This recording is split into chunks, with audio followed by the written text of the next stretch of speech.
Fala galerinha, professor Alan Ribeiro na área, professor de Geografia. Eu convido a vocês a gente continuar o nosso estudo sobre a demografia, a geografia das populações. E hoje, nessa aula, a gente trabalhar um pouquinho sobre as teorias demográficas, procurar entender como que alguns estudiosos explicaram ou tentaram explicar o crescimento da população, o ritmo de crescimento populacional com os aspectos socioeconômicos. E é interessante a gente perceber o seguinte, ou tentar entender de maneira inicial o seguinte, que essas teorias tiveram início com o processo de desenvolvimento da atividade industrial e da atividade urbana. Então, a partir desse crescimento da atividade industrial, lá na primeira Revolução Industrial, vamos pensar assim, no Reino Unido, de maneira específica na Inglaterra, vamos pensar, a população ela apresenta um ritmo de crescimento ainda não visto, um ritmo de crescimento muito acelerado. E esse ritmo de crescimento acelerado ele começa a gerar alguns problemas, como a falta de infraestrutura, como a falta de emprego, como a falta de saúde, saneamento básico, enfim. Então a população ela começa a enfrentar alguns problemas. E começam a surgir explicações ou tentativas de explicações para esses problemas, como também tentativas de solucionar esses problemas, tá certo? Então, a gente tem aí as teorias demográficas.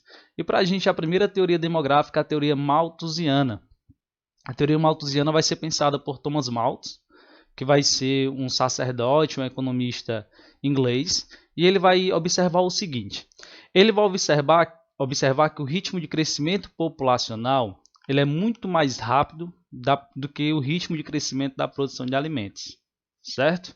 Então ele vai utilizar aí um cálculo, uma fórmula matemática para dizer o seguinte, que a população ela vai crescer em progressão geométrica, então ela cresce em PG, certo? Num ritmo muito mais acelerado. Então se a gente pensar aqui, ó, ele diz que a população vai dobrar a cada 25 anos. Então ela vai crescer no ritmo de 2, 4, 8, 16, 32, 64, 128, por aí vai. Ela vai sempre dobrando a cada 25 anos.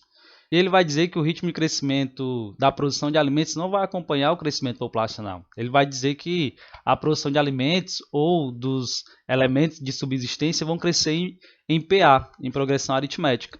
Então elas vão manter o ritmo aí de 2, 4, 6, 8, 10, 12. Então sempre aí, vamos pensar assim, de 2 em 2 no padrão que a gente escolheu aqui, tá? Então esses diferentes ritmos de crescimento em que a população cresce em PG muito mais rápido e a produção de alimentos cresce em PA, vai trazer problemas. E um dos grandes problemas aí vai ser o problema da fome, certo? Porque a gente não vai conseguir produzir alimentos para todo mundo. E qual é a proposta dele para corrigir esse erro? Vão ser aí uma proposta de controles de natalidade. Vai ser necessário para não enfrentar o problema da fome, vamos pensar assim, para a gente não passar fome, controlar a população, controlar o crescimento populacional, que ele já apresentou que era bastante acelerado. Tá? E como é que ele vai propor isso? Para a gente entender um pouco mais. Essa teoria vai dizer o seguinte, que esse controle de natalidade ou o controle do crescimento da população, ele pode ser... ele pode ocorrer, esse controle, a partir ou de fenômenos naturais e sociais, como, por exemplo, catástrofes ambientais, epidemias, as próprias guerras. Então, ele vai dizer que ou a população se controla, o ritmo de crescimento é controlado por essas ações, ou é necessário fazer um processo de controle de natalidade. Esse controle de natalidade, o controle do número de nascimentos, vamos pensar assim, ou do ritmo de crescimento da natalidade, vai ser a partir, e aí observo a dimensão do sacerdócio dele, a partir dos casamentos tardios ou da abstinência sexual, o que a gente chama de sujeição moral do indivíduo. Ele vai defender a partir da sua postura ou da sua função de sacerdote essa questão da sujeição moral dos indivíduos, em que os indivíduos possam aí praticar o ato sexual, basicamente para a procriação, certo? E fazendo isso, a partir da abstinência sexual, a gente vai reduzir o ritmo de crescimento. Vamos lembrar também que naquela época os métodos contraceptivos não eram ainda difundidos na sociedade. Né? Talvez a medicina ainda não tivesse nem criado esses métodos contraceptivos. Então, a gente tem que lembrar disso também. Tá? Só que essa teoria ela vai apresentar um grande erro, ou alguns erros. Primeiro, qual foi o erro? Ele vai dizer que a gente não consegue produzir alimento para todo mundo por questões naturais. os territórios não possuem, vamos pensar, condições climáticas, não possuem terras disponíveis para produzir tanto alimento como era necessário. Só que ele esqueceu de levar em consideração que os países são diferentes. Ele observou, vamos pensar assim, uma característica lá da Inglaterra, do local onde ele vivia. Mas ele esqueceu de observar os outros países, como por exemplo o Brasil. No Brasil a gente tem aí uma vocação agrícola, a gente tem um clima favorável, tem terras disponíveis e um solo favorável para isso também. Então a gente consegue produzir bastante alimento, certo? Então um dos erros do Malthus foi deixar de analisar isso. Ele acabou utilizando apenas a observação da Inglaterra para poder servir como regra para o mundo. Um outro problema é que ele deixou de levar em consideração que o processo da atividade industrial, o processo da primeira revolução industrial, iria levar essas máquinas para o campo. E a gente também iria aumentar a produção agrícola. Não só a produção industrial, mas também a produção agrícola. Então ele esqueceu de observar isso também. Então um dos erros dessa teoria de Malthus vão ser esses, né? Um dos erros.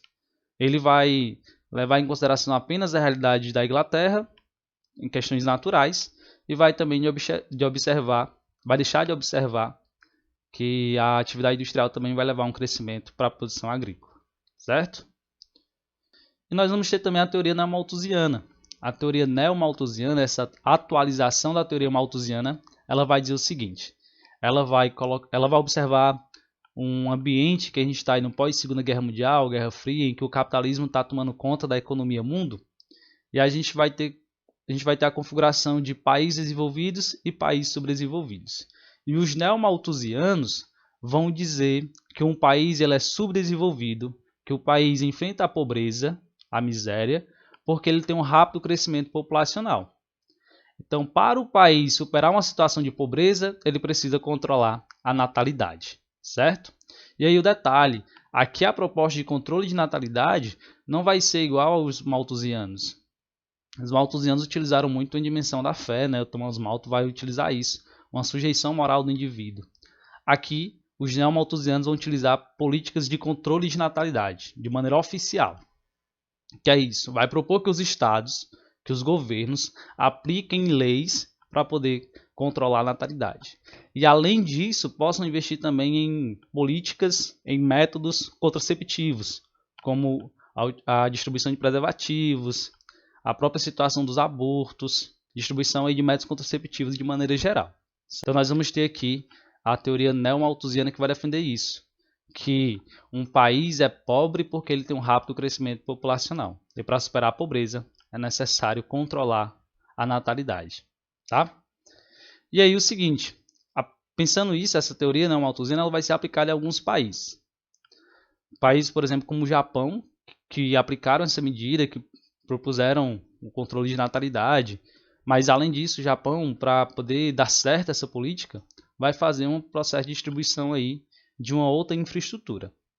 O Japão ele vai defender o seguinte, que ele vai garantir tudo, vai garantir o básico, saúde, alimentação, educação para um filho do casal. Se o casal tiver o segundo filho, o casal é que vai tomar a responsabilidade sobre ele. E isso deu certo no Japão, porque ele vendeu esse lado da infraestrutura, vamos pensar assim, para que os casais tivessem apenas um filho. Essas políticas também foram aplicadas em outros países, como por exemplo a Índia, o Egito, o México, a China, só que não deu muito certo.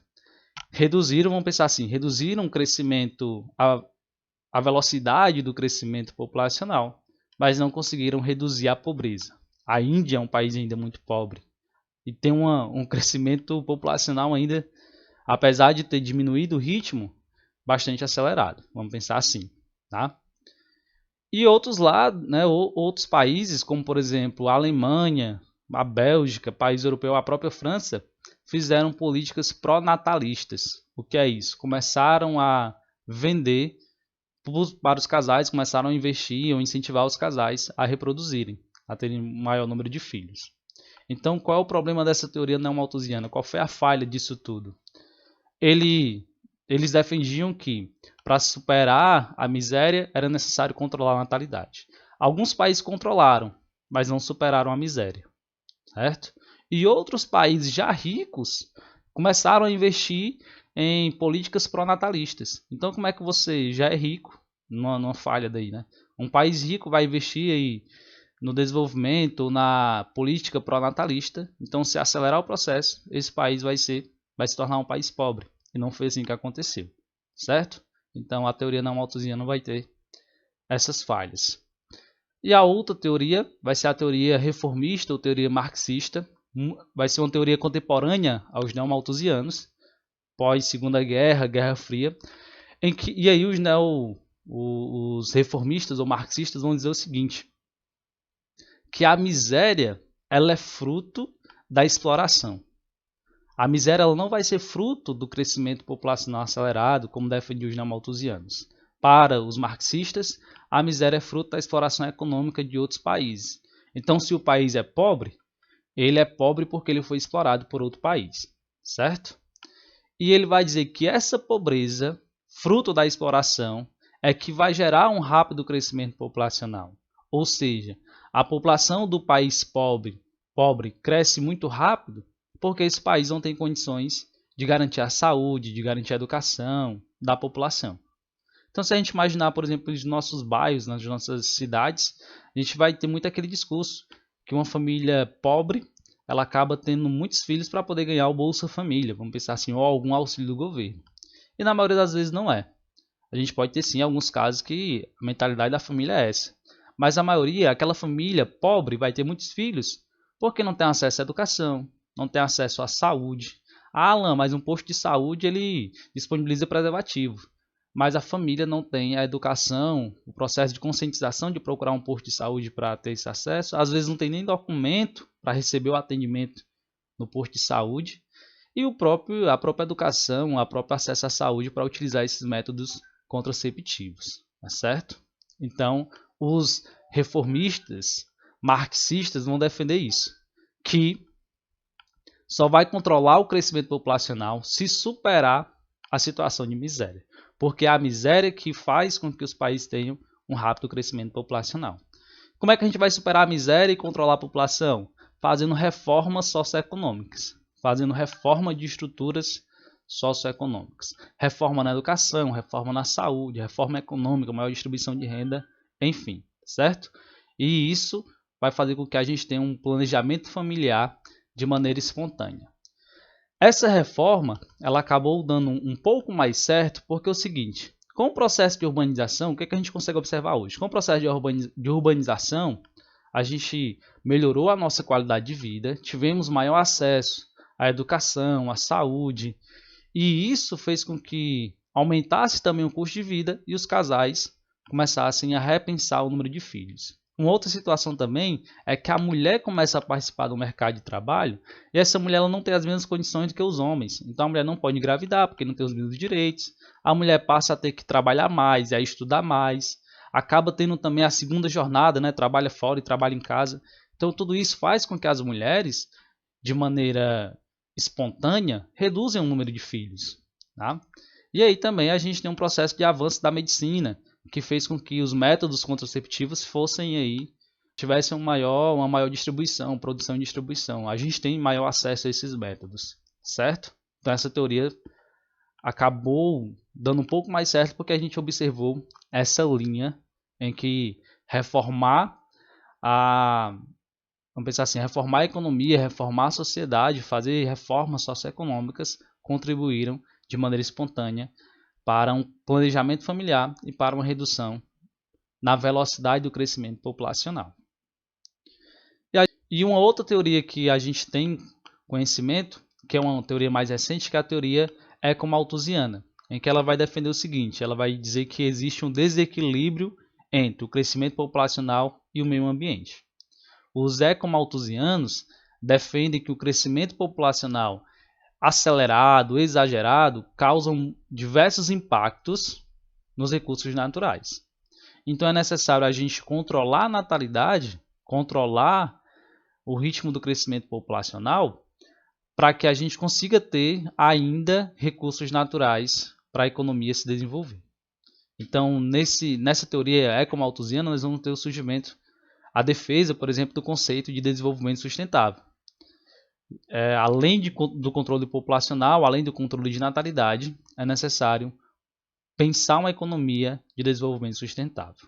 A falha dessa teoria vai ser que ela desconsiderou que os países que apresentam ritmo de crescimento acelerado são os países mais pobres.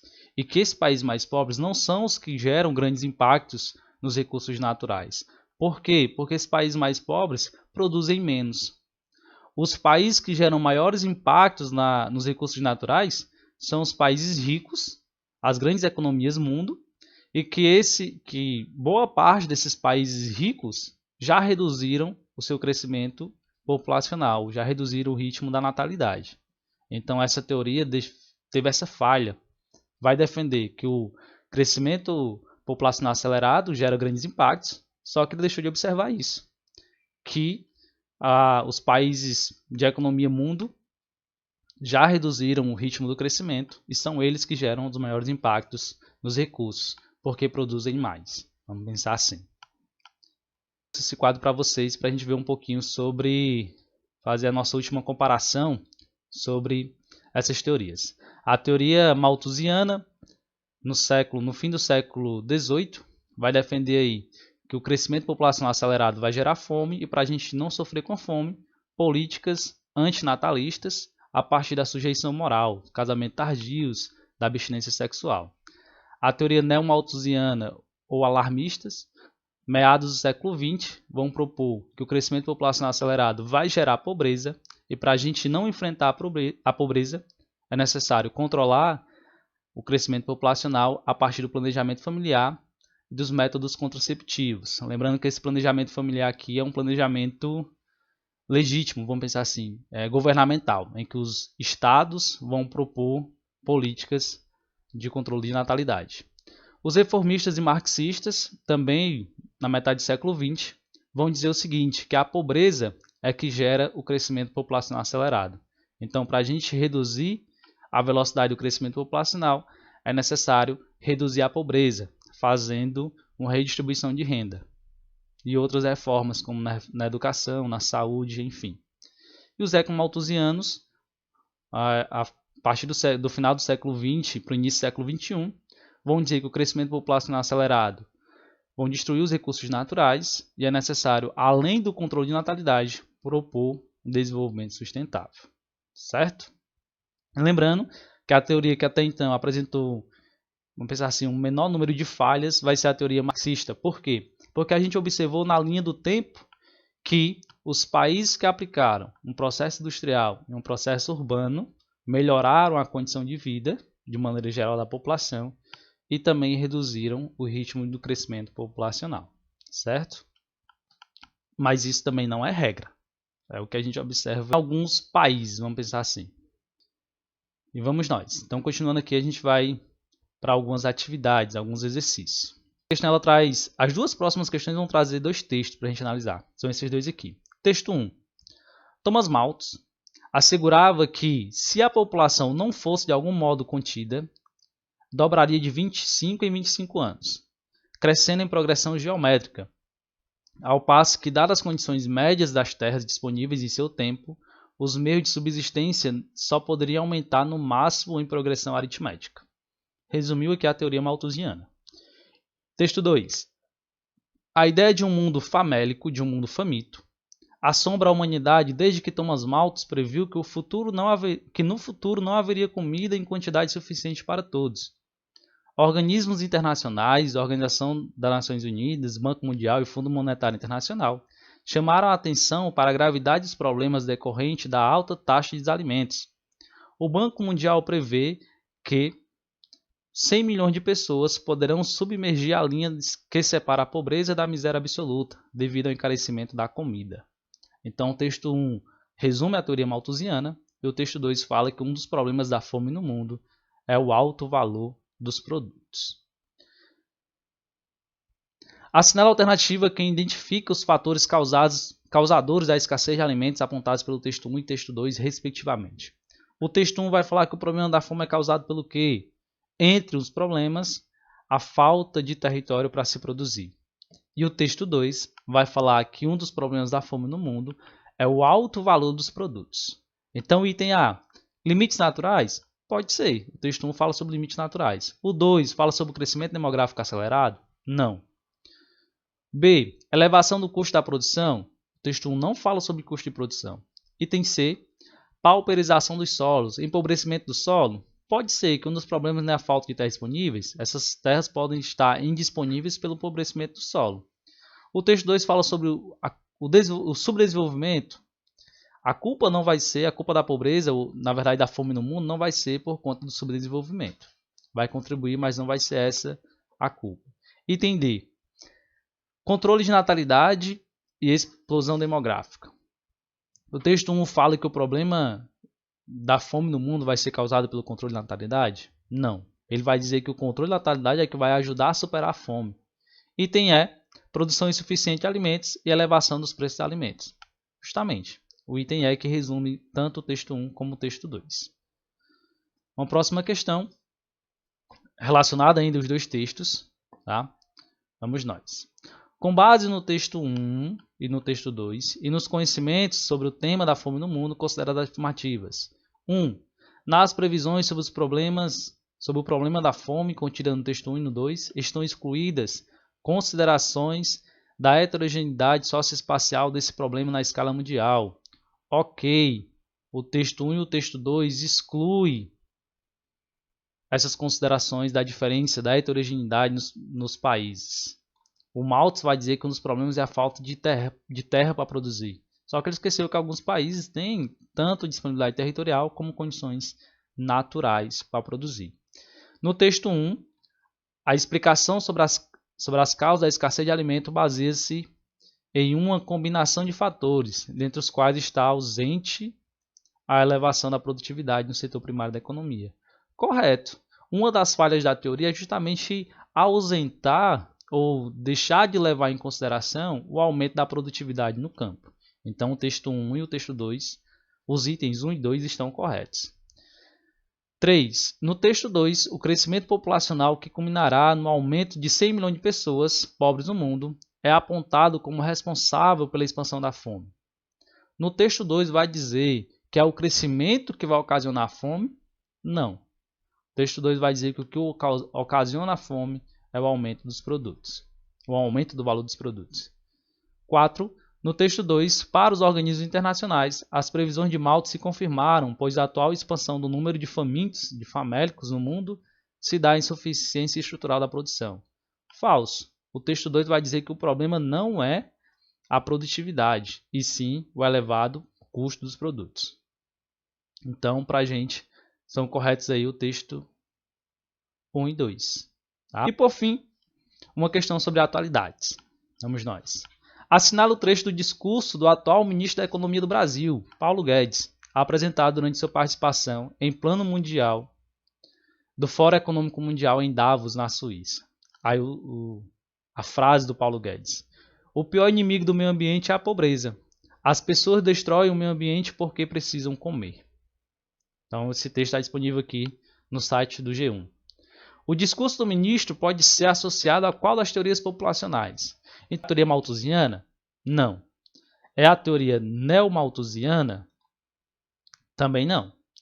A teoria malthusiana vai dizer que o problema no mundo é a fome. A teoria neomalthusiana, que é a pobreza. Vai ser a teoria marxista ou reformista? Também não. São as duas teorias.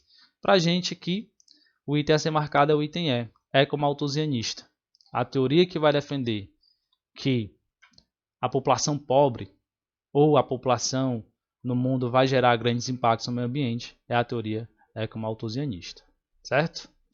Então, galerinha, essa foi a nossa aula de hoje. Espero ter ajudado vocês. Fica aqui o meu abraço e até um próximo vídeo.